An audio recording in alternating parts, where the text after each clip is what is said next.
I'm Emma G. Rose. I'm Shell Shearer. We're indie authors. And this is Indie Book Talk. Hello and welcome back to Indie Book Talk. Today we have for you another episode of Indie Book Class, where we talk about all the things you need to know to be a successful indie author.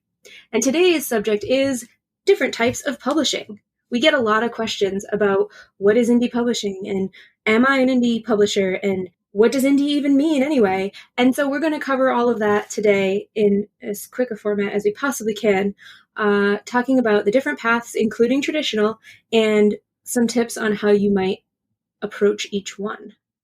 Excellent. So I know about traditional and self-publishing, which is sort of indie publishing. There's a couple different ways to self-publish, I believe. Yes. Are there other types of publishing out there? So I argue that there's like 3.5 ways to publish a book. 3.7? 3.5. There's 3.5. And it's a completely made up number because people draw the lines in different places. Right. But in my mind, we have traditional publishing, which everybody kind of knows or thinks they know.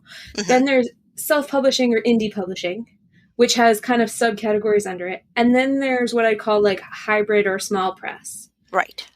And then the 0.5 is like the Vanity Press, which sometimes gets fuzzy under hybrid and small press, but I really like to separate it out because it really is a completely different animal. And if you're doing a Vanity Press, there's like reasons why that's a thing you might want to do, but it's not a thing that somebody who wants to make a career out of being an author needs to be doing. So it's got to be a 0.5. Okay. That's fair. Because it's not the main thing you hear about as much anymore. So let's start with traditional. I think we all kind of know what traditional is. Yeah. You know, a publishing company, one of the big, I think there's 5? 4.5. 4. There really is no, because it was the big 5 and then 2 of the big 5 merged. And so technically, okay. We have like 4.5 big publishers now. But there's a lot of incest between those publishers. And that's when you send it to the traditional publishing house, or more often not, your agent would have to, because a lot of them will not take unsolicited manuscripts. Correct. And they take it on from there, and you probably get maybe an advance. They might do some of the work for you, but from what I'm hearing more and more, the author still has to do a lot of their promotions for themselves. I know, it's actually amazing to me. I knew that authors did some of their own work some of their own marketing and glad handing as traditional publishers, but I didn't realize that how much they did until we started doing this podcast. Yeah, me either. I thought if you did the traditional way, they took it over for you and you just kind of sat back and got your royalties. But no, there's a lot of work, unless you're, well known. If you're just a newbie out there and your first book or, just middle range books, you're going to do a lot of that promotion yourself. Yeah. And in exchange for that, they take quite a chunk of your royalties. Mm-hmm. But I can see there's still a lot of people that like the traditional route. So I'm not dishing that. That's, very valid way to go. There's pros and cons to all the different types. Right. There are a couple of things we don't talk about a lot as benefits because, we don't talk a lot about traditional publishing on this cast. But there is the prestige/validation angle. Mm-hmm. Of somebody who's a professional in the industry kind of puts their stamp of approval and says, yes, we accept this work as published work. And for some people, that's really important to them. Right. And so if that is important to you, then absolutely, that is a totally valid way to go about it. The other thing is that they do have, connections. So it can be easier to get your book in wide circulation if some major publishing house has their name behind it. It's how you get yourself into bookstores. Right. And they have teams, so they would be doing the editing and the book covers and that type of thing. Right. So there are some of the roles that you have to fill or pay for as an indie author. You don't have to in TradPub, but the trade-off is your loss of creative control, the timeline is out of your hands, and of course, it's a highly competitive space. So you have, I can't even tell you what magnitude, but lots of authors who are querying agents, who are competing for a limited number of spots because there's only so much budget in any individual publisher's space. Right. And you're being rejected has nothing to do with how well you write a lot of times. Yeah. I think we've all heard stories of the big named writers getting rejected because Over and it's not the over and story that over. fit that person's wants or needs at the time.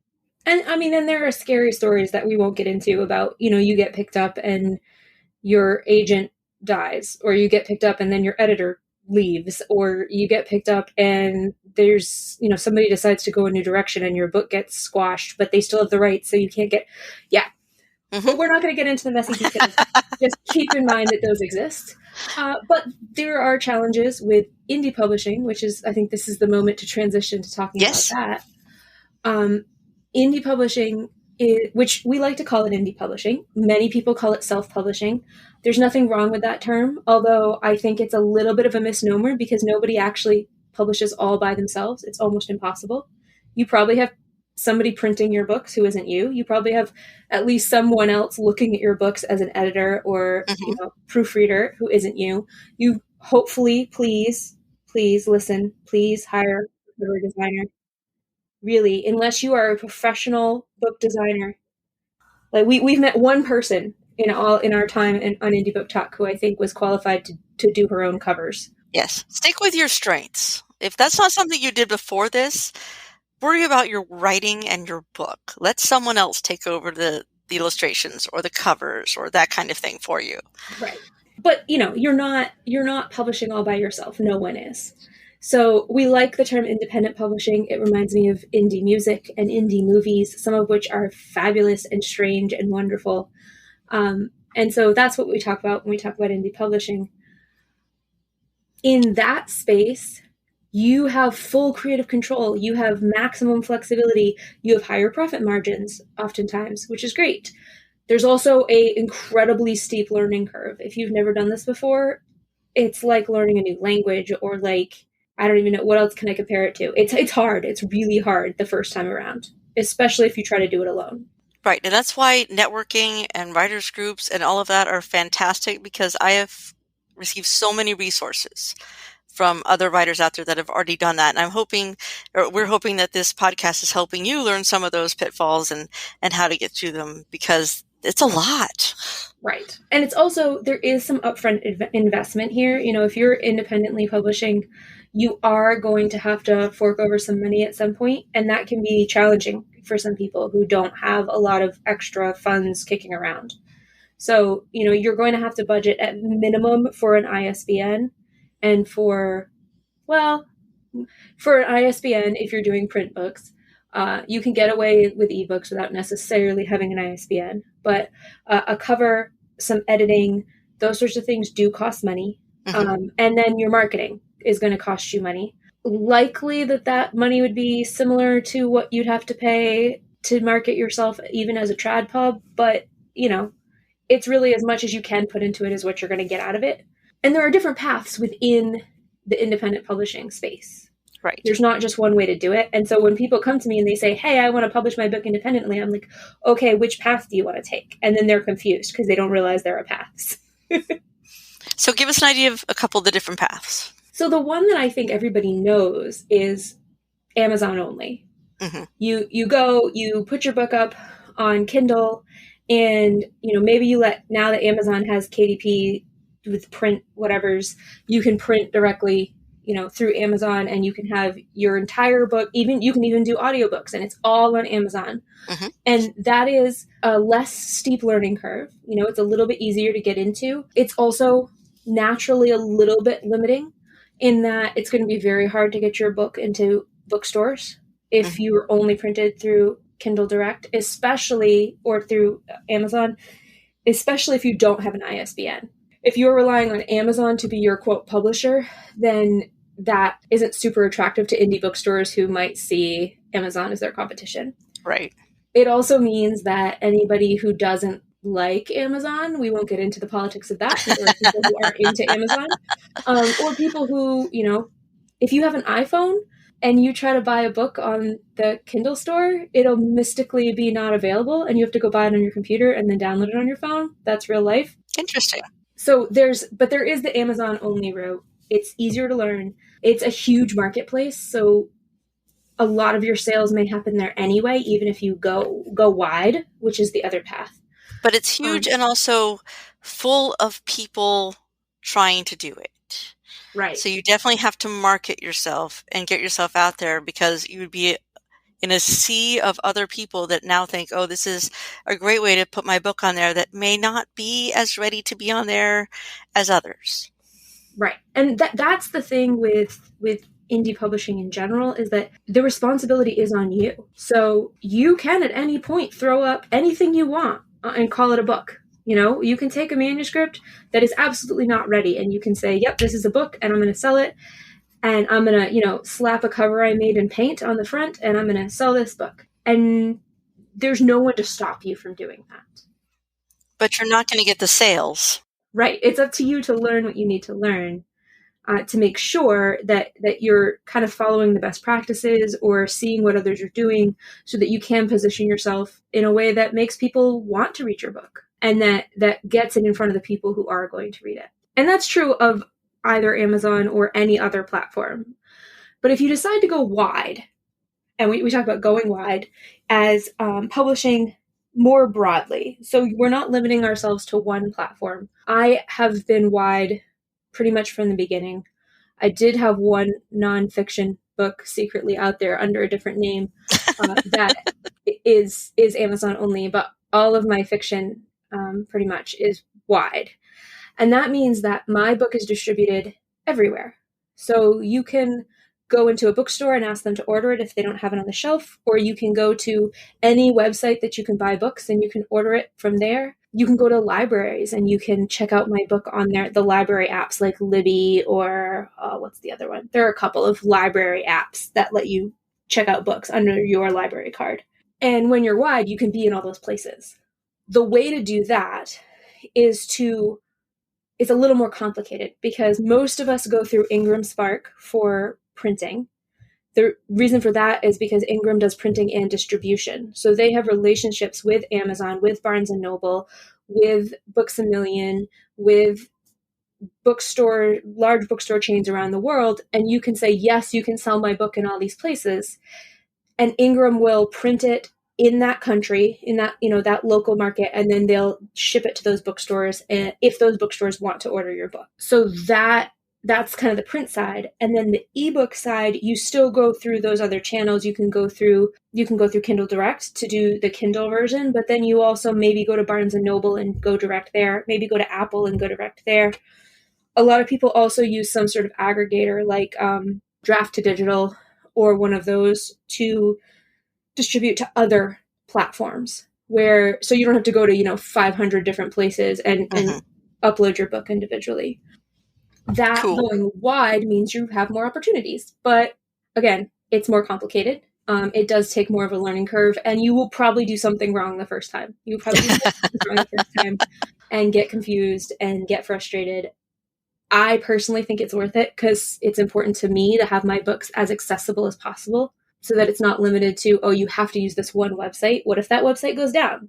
What if Amazon, I don't think it's going to happen, but what if they went bankrupt? You'd be stuck. Or what if they change, your copyright or what they have rights to, or, who knows? Right. And there are some people who write in genres that Amazon doesn't really like.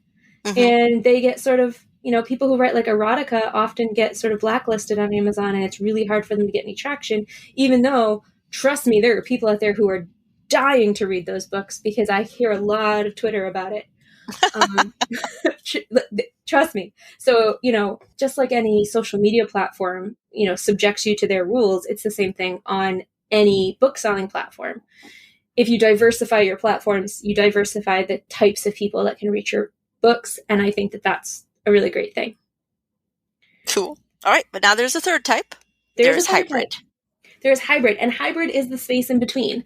Hybrid is kind of messy and difficult to define because it's like indie publishing, but you get some support. So you might go to a hybrid press and they'll do the covers for you and they'll do proofreading for you, but distribution is on your own, or marketing is on your own, or you can have those services, but you have to pay more for different things. It really depends on the hybrid or small press, Mm-hmm. what level of support they will give you. And this is a place to be very cautious and really read the fine print. And if you can, get a lawyer involved to read the fine print for you, because you want to know what rights you're signing away and what services you can expect. I've seen people, and I'm not going to name names here, but I've seen people go through a hybrid press who the cover design was beautiful but completely wrong for the genre. Right. Or maybe it's what they had on hand or something. right. I mean, like there's a specific book I'm thinking of that is a kind of like family drama with a little bit of history, and it has a sci-fi cover. Like 100% I picked up the book thinking it was sci-fi and then read the description and it did not match at all.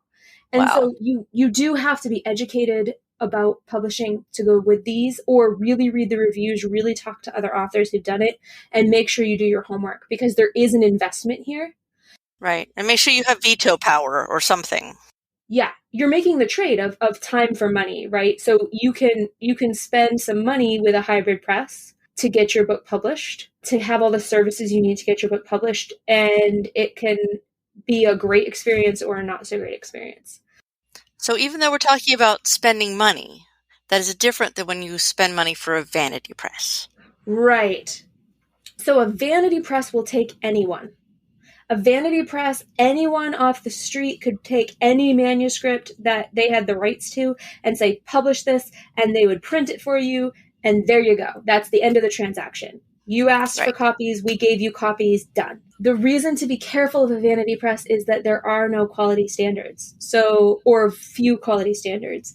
Mm-hmm. Hybrid presses, small presses, they have standards. They will turn you away if your story doesn't hang together.